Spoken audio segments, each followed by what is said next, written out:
अब संकल्प बना के हम खुद ही दुखी हो रही हैं।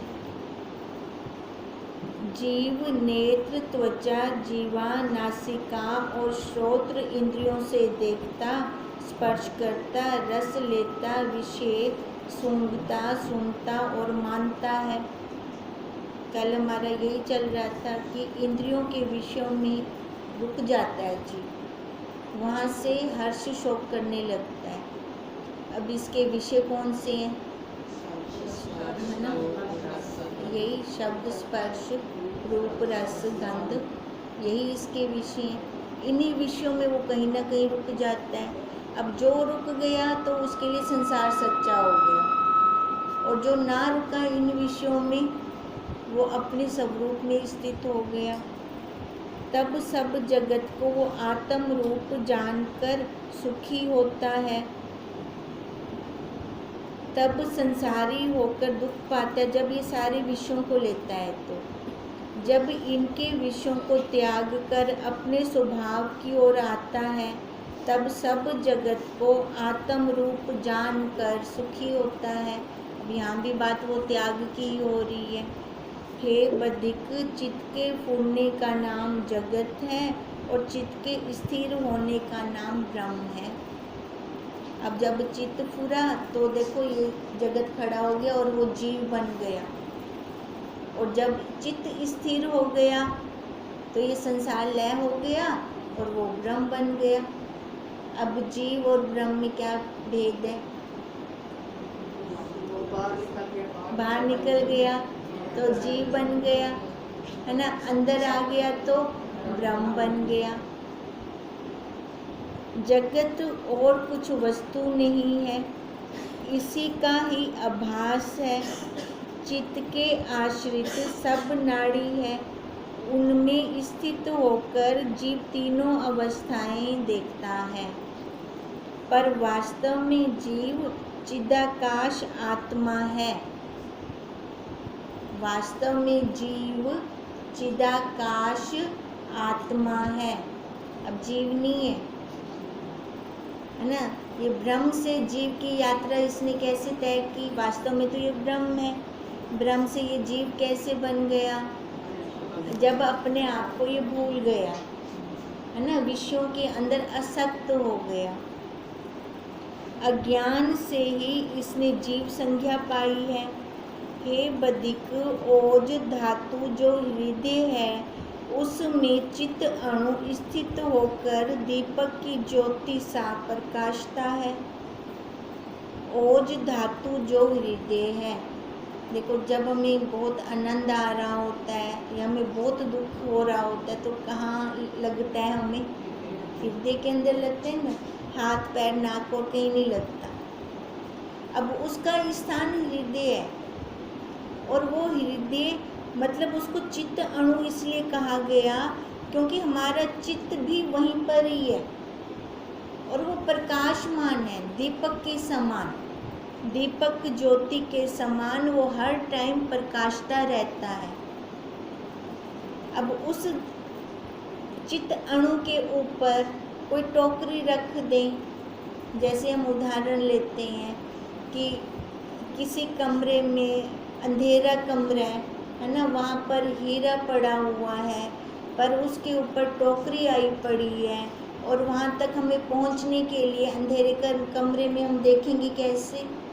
बाहर की रोशनी चाहिए ना, या मोमबत्ती लेके जाएंगे या टॉर्च लेकर जाएंगे उस हीरे तक पहुँचने के लिए।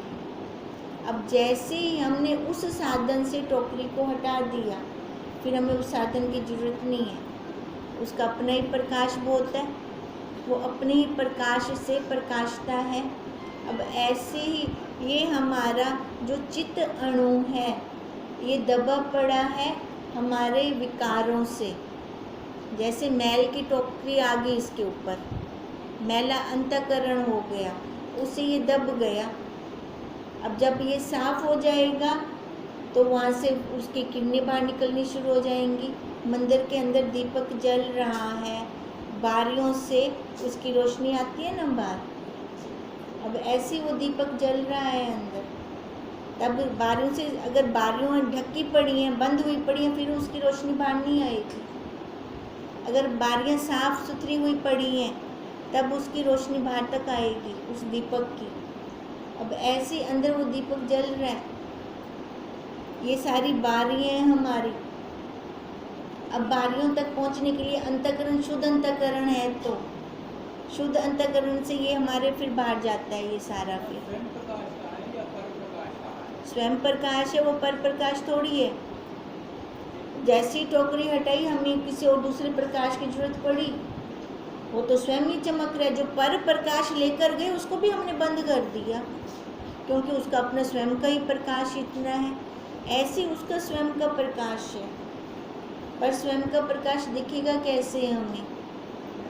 जब साफ होगा अंतःकरण, फिर दिखेगा, फिर जाके हम उसकी अनुभूति ले पाएंगे। वे अपने अपने रस को ग्रहण करती हैं, उसी ओज के आश्रित सब नाड़ी है, और वे सब नाड़ी अपने अपने रस को ग्रहण करती है। अब रात को हम खा पी कर सो जाते हैं, सोते हैं, देखो हमने तो कोई काम ना किया, अब रात को अंदर वो खुद काम कर रहा होता है। हड्डियां भी बन रही हैं, खून भी बन रहा है, मांस भी बन रहा है, और जो वेस्टेज है वो भी बाहर जा रही है। और जब हम सुबह उठते हैं तो सभी फाटकों से गंदगी बाहर पहुंचा जाता है। होता है कि नहीं होता? आंखों से देख लो, नाक से देख लो, नीचे की इंद्रियों से देख लो, सारी गंदगी अपने अपने स्थान पे वो छोड़ जाता है। अभी हम तो वन थिंग साफ कर रहा है, तो ये सारी प्रक्रिया किसने की? वही तो करवा रहे हैं ना अंदर से सारा ही। वे अपने अपने रस को ग्रहण करती हैं। जब प्राणी भोजन करता है और अन्न जागृत नाड़ी में पूर्ण होता है, तब जागृत का अभाव हो जाता है। देखो सारा कुछ उसके सत्ता से हो रहा है। ये कफ वात पित्त भी जो भी बन रहा है उसकी सत्ता से हो रहा है। अब जैसे हम गाड़ी में पेट्रोल डालते हैं तो गाड़ी चलती है, अगर पेट्रोल ना डालें तो गाड़ी नहीं चलेगी। ऐसे ये अन्नमय कोश का बना हुआ है, इसके अंदर अन्न डालते हैं तो ये चलता है, हर एक इंद्रिय इसकी काम करती है इसकी। उसी से कह रही हैं, तब जागृत का अभाव हो जाता है और चित्त की वृत्ति और प्राण आने जाने से रहित हो जाते हैं। जब अन्न जागृत नाड़ी में पूर्ण होता है, कहते हैं ना अन्न ज़्यादा खाते हैं तो नींद आती है, नींद में ऐसी सुषुप्ति आ जाती है कि हमें पता भी नहीं चलता कि हम कहाँ पर हैं। तो उस टाइम जागृत अवस्था नहीं रहती हमारी, और वह चित्त की वृत्ति और प्राण आने जाने से ना हमारे अंदर कोई फुरना चल रहा होता है, ना हमें किसी चीज़ का भान होता है। उस टाइम वह नाड़ी मूंद जाती है। फिर जब कफ नाड़ी में प्राण जगते हैं तो स्वप्न दिखता है। जब थोड़े थोड़े सुषुप्ति अवस्था में हमारा कुछ नहीं चल रहा होता, हमें तभी भान नहीं होता किसी चीज़ का। पर जब थोड़ी सी अवस्था आती है ना, जागृत अवस्था में थोड़ा थोड़ा प्रवेश करने लगते हैं, तो उसमें क्या होता है कि मन हमारा चलना शुरू हो जाता है। जब मन चल रहा है, खाली मन चल रहा है, बुद्धि नहीं चल रही। जो इसके चार भाग हैं, मन, बुद्धि, चित्त, अहंकार, ठीक है, इसमें से खाली मन चल रहा है, बाकी और कुछ नहीं चल रहा। मन के चलने से स्वप्न आते हैं, फिर वो हमारी हो जाती है स्वप्न अवस्था।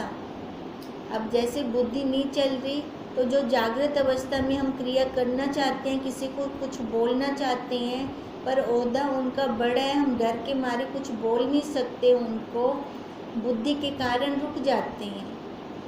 पर स्वप्न में हम वो क्रिया पूरी कर देते हैं, क्योंकि उस टाइम बुद्धि आड़े आती ही नहीं है। हे बधिक, जब इंद्रियों को ग्रहण करके चित्त की वृत्ति बाहर निकलती है, तब जागृत जगत होकर फिर भासित होती है। अब सारी इंद्रियां भी साथ में लग गई। अब मन तो पहले ही था, है ना, अब इंद्रियां भी साथ में लग गई। अब की अवस्था होगी हमारी, ये जागृत अवस्था हो गई फिर कि वृत्ति बाहर निकलती है, तब जागृत जगत होकर भासित होती है। जब तन मात्रा को लेकर चित्त की वृत्ति ओज धातु में फूटती है, तब स्वप्न आता है। और जब ओज धातु पर अन्न आदि पदार्थ का बोझ पड़ता है, फिर अपने लीन हो जाते हैं, सुषुप्त अवस्था में आ जाते हैं। जब निद्रा और जागृत का जोर होता है, तब दोनों दिखते हैं, निद्रा और जागृत। कई बार ये अनुभव किया होगा कि सोई सोई ना इतनी ज़ोर से प्रेशर बन जाता है, नींद भी आ रही होती है, आंख भी नहीं खुल रही होती, और वो अंदर से बता भी रहा होता है।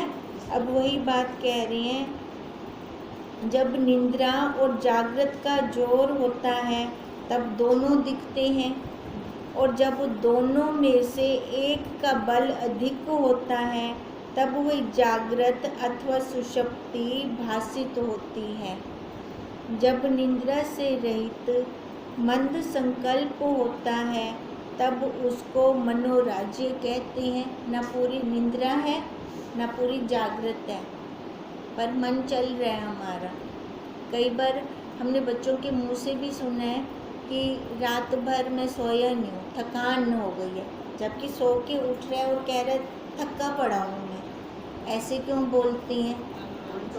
मन चलता रहा है उनका, है ना, उनको अच्छी सी नींद नहीं आई, मन चल रहा था, वही मनोराज हो रहा था। और जब बाहरी विषयों को त्याग कर चित्त की वृत्ति अंतर्मुख होती है, तब स्वप्न होता है। वहाँ जिस सिद्धांत में जाता है, उसके अनुसार भीतर जगत को देखता है। जब मनोराज्य इतना नहीं चलता, बाहर ही उसने छोड़ दी, ठीक है, अब अंदर की तरफ उसका चल रहा है, वो संसार है, उसका संसार, तब उसको अंदर से स्वप्न होता है। कफ के बल से चंद्रमा, खीर, समुद्र, नदियाँ, जल से पूर्ण तालाब और वृक्ष, फूल फल बगीचे, सुंदर वन, हिमालय, कल्प वृक्ष, तमाल, सुंदर स्त्रियां, बेलें, बावलियां इत्यादि सुंदर और शीतल स्थान वो देखता है। जब पित्त का बल अधिक होता है, तब सूर्य, अग्नि और सूखे वृक्ष, फल और टास देखता है। संध्या काल के मेघ की लाली देखता है। वन और दूसरे स्थानों में अग्नि लगी देखता है, और पृथ्वी, तपी हुई रेती और मरुस्थल की नदी देखता है। कब? जब पित्त का होता है, तेज होता है अंदर, तब उसको, वैसे तभी तो कह रहे हैं बार बार, जैसे उसके मन के भाव होते हैं ना, वैसे उसको आगे ये संसार दिखता है सारा। जल उष्ण लगता है, हिमालय का शिखर भी उष्ण लगता है, और नाना उष्ण पदार्थ दिखते हैं। हिमालय का शिखर भी उष्ण लगता है, हिमालय कितना ठंडा है ना, पर अपने अंदर पित्त होने के कारण उसको गर्मी लग रही है। एसी के अंदर बैठा हुआ है ना, अब क्रोध इतना ज़्यादा है तो उसको ठंडक नहीं मिल रही, तप रहा है वो अंदर से। और नाना उष्ण पदार्थ दिखते हैं। जब वायु का बल अधिक होता है, तब स्वप्न में अधिक वायु देखता है। पाषाण की वर्षा होती दिखती है, अपने को अंधे कूप में गिरता देखता है। हाथी घोड़े उड़ते दिखते हैं, मनुष्य अपने को उड़ता फिरता देखता है। अप्सरा के पीछे दौड़ता है, पहाड़ों की वर्षा होती है। वायु क्षीण वेग से चलती और अन्न आदि पदार्थ चलते दिखते हैं और विपरीत होकर भासित होते हैं। ये ना अपने 3 वात पित्त कफ जो ज़्यादा होता है तो कैसे कैसे अनुभव होता है मनुष्य को, वो बता रहे हैं। इस प्रकार जीव वात पित्त और कफ से स्वप्न में जगत देखता है, और जिसका बल विशेष होता है वह उस धर्म में दिख पड़ता है। अब जिसका बल विशेष होता है मतलब अगर वात ज़्यादा है तो उसको वैसे लगेगा, पित्त ज़्यादा है तो वैसे लगेगा, कफ ज़्यादा है तो उसको वैसे लगेगा। वासना के अनुसार जीव न्यून अधिक राजस, तामस और सात्विक पदार्थ देखता है, और जब तीनों इकट्ठे होकर कुपित होते हैं तब प्रलय काल दिख पड़ता है। हे बधिक, जब तक वात, पित्त और कफ के अंश के साथ मिली हुई पृष्ठिका कफ के स्थान में प्रवेश करती है तब तक समान जल के क्षोभ दिखते हैं। इसी प्रकार वात, पित्त और कफ जिसके स्थान में जाता है और अन्य स्वभाव को लेता है उसको तब तक समान क्षोभ भासित होता है। अब जब इन तीनों को सत्ता कौन दे रहा है? वही साक्षी के द्वारा ही हो रहा है ना ये। अब यही बात कह रही है कि वही जब मिली हुई पृष्ठिका कफ के स्थान में प्रवेश करती है तो वही। अब कफ के स्थान में प्रवेश करते हैं तो कहते हैं सिर भारी हो रहा है ना, बोझा बोझा लग रहा है, तो ये हमारे मन के भाव चलने शुरू हो जाते हैं।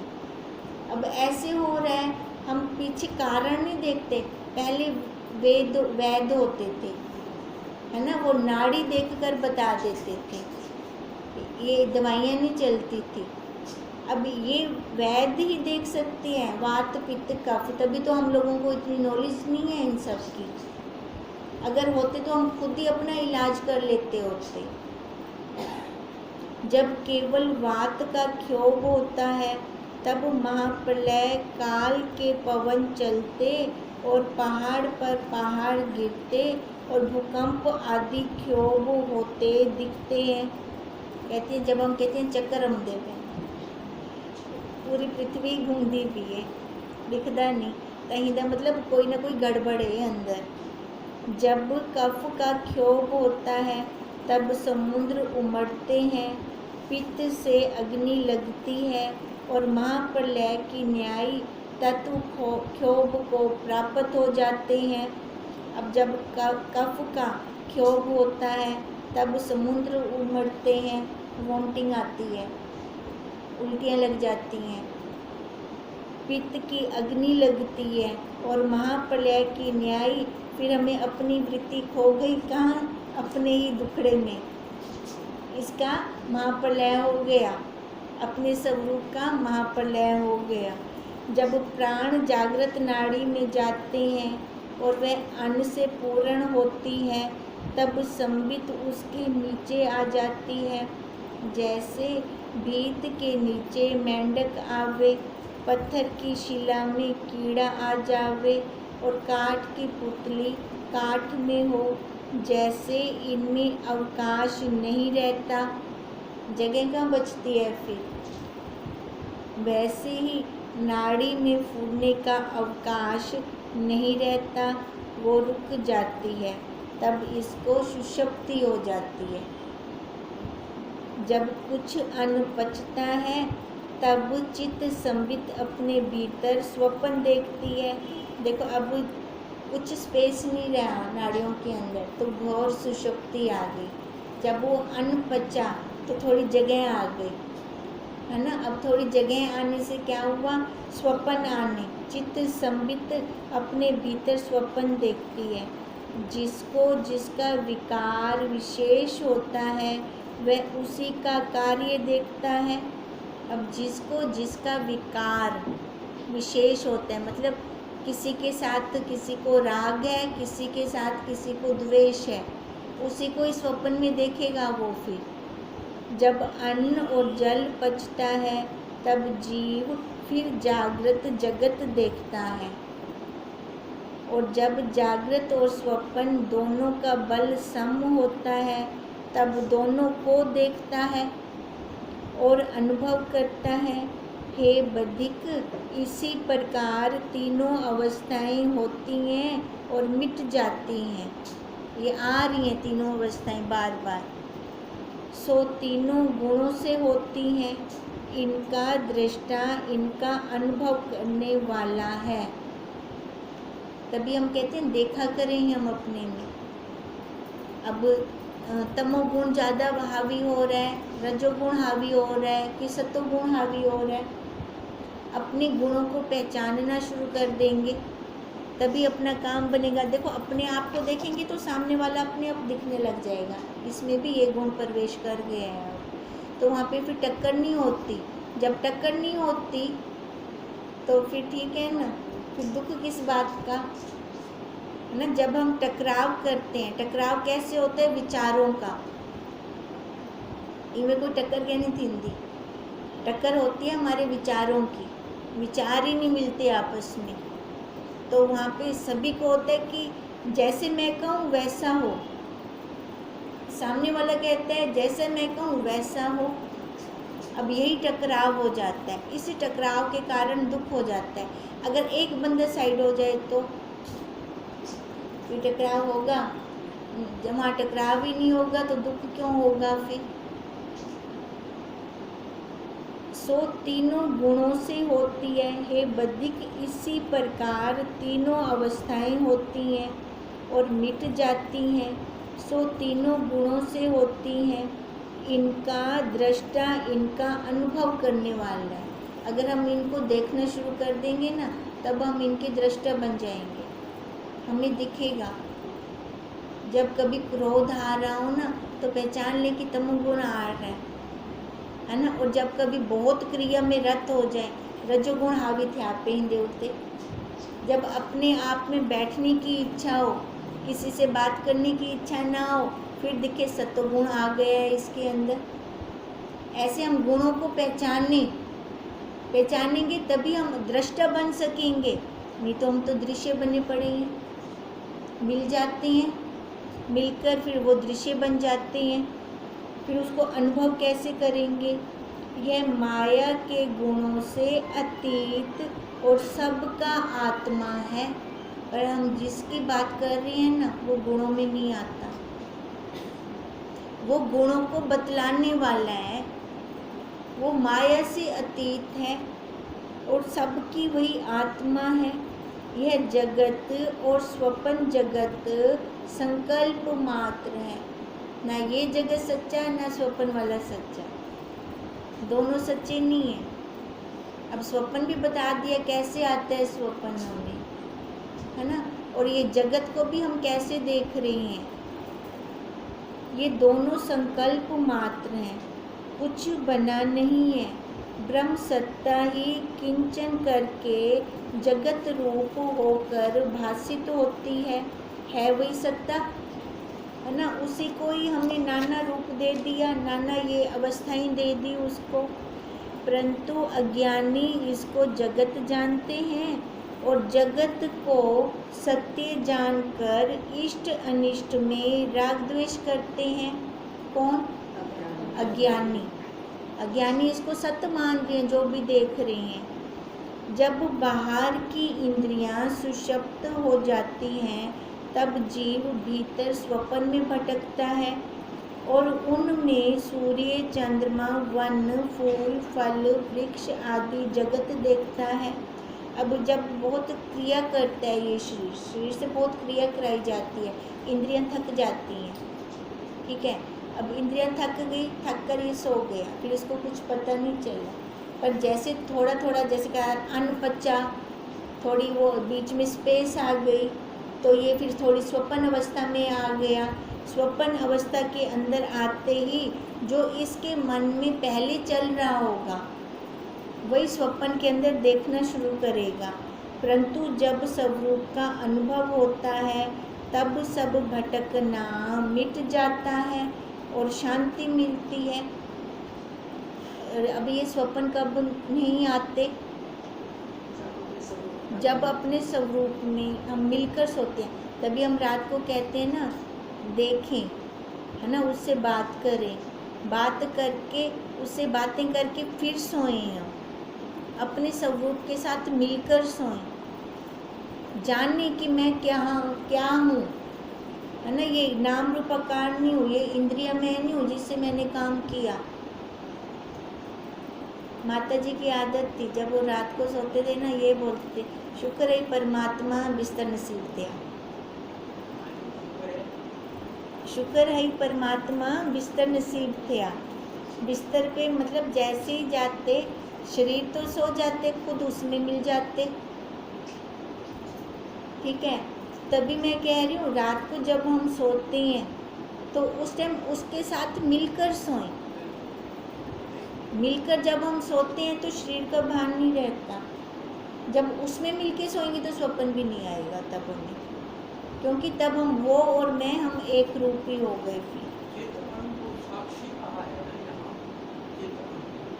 चित्त अणु के अलग अलग जगह पर अलग अलग भाव से उसके अर्थ निकल रहे हैं। अभी यहाँ पे चित्त अणु को मन बोला था, अलग अलग जगह पे उसके अलग अलग अर्थ निकलते हैं ना। ये तो हम जैसे पढ़ते हैं, हमारी बुद्धि खुली है, हम खुद समझें भी किसकी क्या बात हो रही है। संकल्प मात्र, ना ये स्वप्न सच्चा है ना ये जगत सच्चा है, संकल्प है ये हमारा, वही चल रहा है हमारा सारा। संकल्प, साक्षी में संकल्प कहाँ पर है? तो फिर साक्षी क्यों कह रहे हो आप उसको?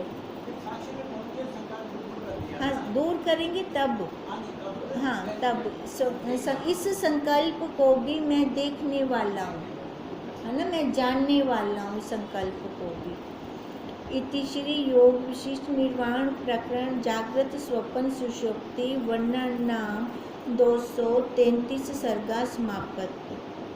ओम तं नमामि।